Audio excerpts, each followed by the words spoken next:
Here's some bottles I just purchased very cheaply. This one's a big pickle type jar that's turning purple. This one is very badly stained up and has a chip on the bottom, but I like that, and that painting on the back there. Thomasville, North Carolina. I haven't seen these before. And then this one, well, $8, so basically $1 a piece, but I also got some magazines with the deal. Well, I am in Gold Hill for the first time, and I'm seeing bad news for me. I've never seen a sign like that before.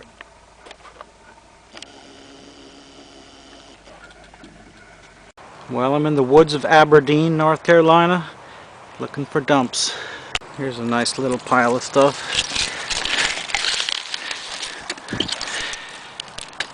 Some kind of soda from the early 40s.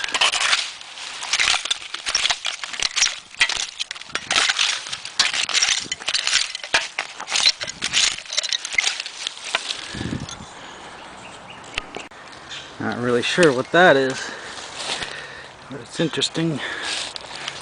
I got a pile over here.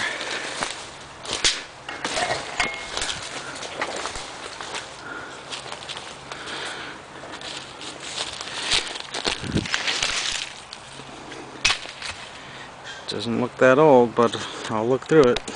Well, I was just about to give up because it was so new, and then I hooked onto a milk bottle, and I haven't even read it yet.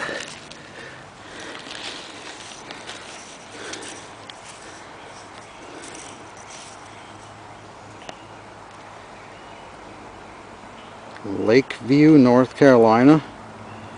Sounds like a really rare one to me. Yeah, I definitely never heard of this town before. That's probably a $200 bottle. And then I found most of a You Save It jar. That's a pretty rare bottle right there, but the bottom's broken out of it. Well, here's a few more things. I found a Coke bottle. It's from Fayetteville. It's just a D patent. And we got a cork top flask and a cork top whiskey fifth. A couple of these screw top embossed medicines. A tiny size Listerine. A big boy soda. No paint hardly left at all. So that's not worth anything. Then a mason jar lid in good shape, except for the top is bulged out. And a square mason jar. Digging on the edge of a swamp, which I've never had any luck doing that before. You would think a lot of stuff would be on the edge of a swamp, but this is the first dump I found like that. Found another dump spot. Got a bunch of insulators. There's a whole pile of them out there. I just picked up a couple for now. There's a nice small one there. And this jar is kind of unusual. I might get a couple dollars for that. There's one little pile. Here's a bigger pile with the insulators.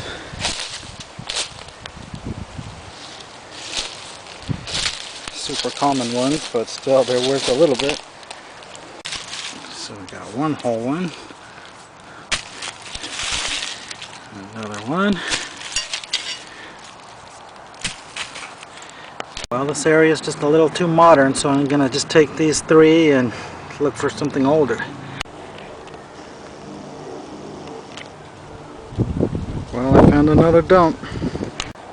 Well, there it is.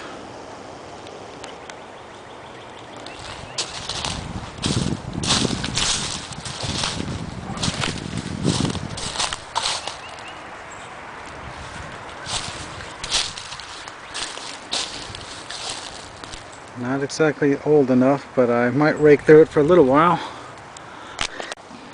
Well, that one's worth a couple dollars. And that can might be worth something. It's in pretty good condition. Well, not so good on that side. Can you see the good bottle in that group? It's a Fanta. This is what you're looking for when you go out in the woods.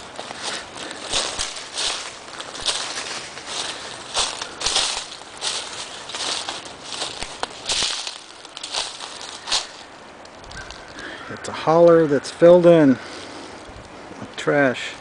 Or if you're from the west, then it's a ditch filled with trash. There's probably 500 bottles buried in here. But they're kind of modern. I'll start at the bottom and work my way up, and hopefully I'll find a few keepers.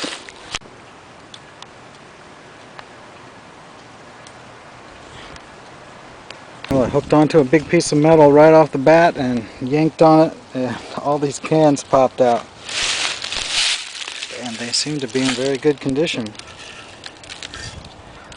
Early 70s. But you don't dig steel cans that nice very often. Well, that one's a little less than perfect. Unfortunately, the best one is the orange crush can, but it is totally wrecked. Well, I'm way out in the woods and I'm near that dump, but I've located a privy out in the middle of nowhere.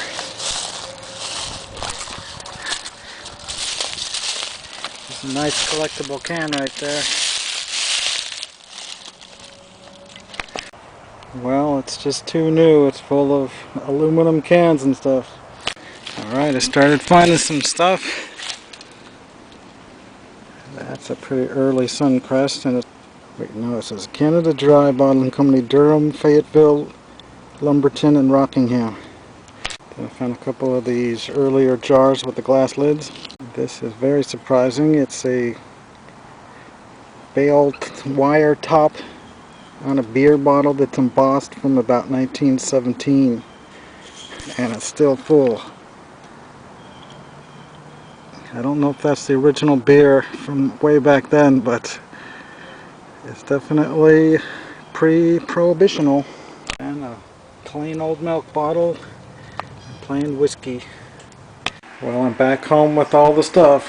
I found this on top of the ground in the woods. That was pretty exciting. I've never found one of these before. It's got that inset right there that must have had some kind of a label for sugar or flour. Then I was pretty excited to find this laying on top of the ground. It's dirty, but I'm going to show it to you again after I wash it. The paint looks pretty strong. I think it's going to come out pretty nice. And here's the green jar all cleaned up. First and only one I've ever found in 26 years of digging. And here's the milk bottle I found on top of the ground.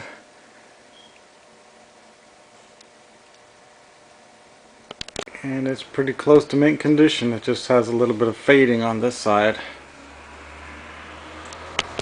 I wish I found it 5 years ago, because somebody found a lot of these sometime a couple or 3 years ago. So now they're only worth about 1/3 of what they used to be. And here's that classic ACL soda. And it came out near mint.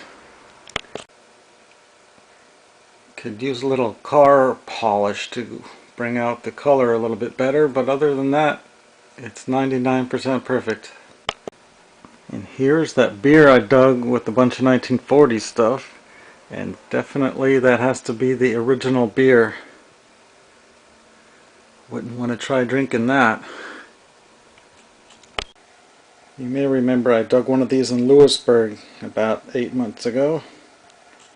I got into some late privies and found a number of these Aberdeen D-patent Cokes and a bunch of these square painted milks. Montgomery Dairy from Troy.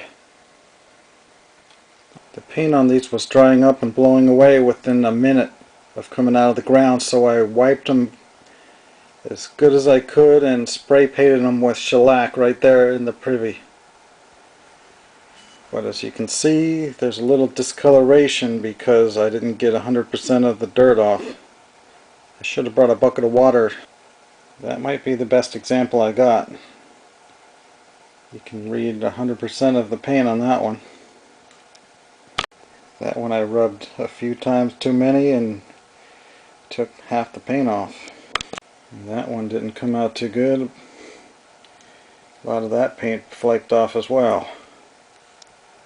And here's what is probably the best bottle I found. It's got everything going for it. A rare small town, lake view, and the proprietor's name in the middle, and of course the grade A, and the NC approved, very strongly embossed in the neck slug plate, and it even has embossing up here. And it is a truly mint bottle too. Here's a couple bottles I bought at the flea market for $2.50 a piece. This is very early Lynchburg straight-sided Coke. Of course it has a giant crack in it, but it goes all the way around. So I'm going to try and break that out of there and resin it back in there, and it'll make it look a lot better. And here's an interesting one, King Cola. Nice beautiful script. It's also Lynchburg. Here's a bag full of common stuff and another one. I got several hundred bottles out of that last dump in the ditch. There was a lot of these that looked like they're turn of the century, but they're really just from the late 30s or early 40s. In this particular style, I found probably 30 of these. They definitely look like a turn of the century bottle, but as you can see, it's got the federal law prohibits refilling on it. And I found these Yellowstone, another one that looks really old but isn't. Got about 7 or 8 of those. Here's a license plate topper I found. Haven't washed it yet, so it'll probably clean up a lot better. And there's a 1954 license plate. And yet another one. Here's one I bought along the way. It is from Laurenburg. And it's a Coca-Cola product bottle, so I just bought it for $3 because I'd never seen one before.